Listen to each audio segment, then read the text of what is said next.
Jake, stand by for a second. I want to bring in Wolf Blitzer. Wolf, of course, you just spent a month in Israel. Are you surprised that the ceasefire seems to be over? Well, I was hoping the ceasefire would go on, and there's still a chance. It's remote. There's still a chance it could go on. I suspect the Israelis are going to wait to see if it was just these two rockets.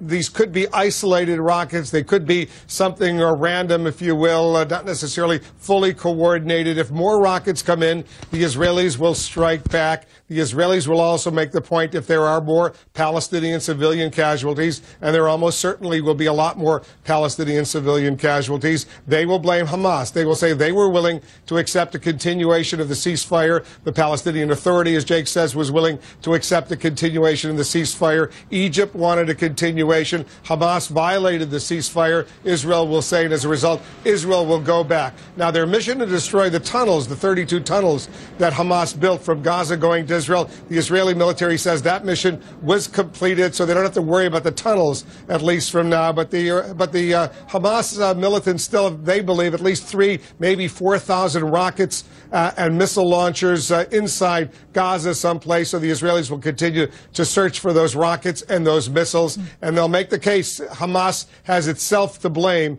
if the violence will continue. I suspect, let's see what happens in the next hour or two. If there are more rockets and missiles coming in, then the ceasefire is definitely dead, and you can believe the Israelis might not send ground forces back into Gaza, but they will launch airstrikes, artillery shells across the border. They'll do what they think needs to be done. And as Jake could point out, he's been there now for several days.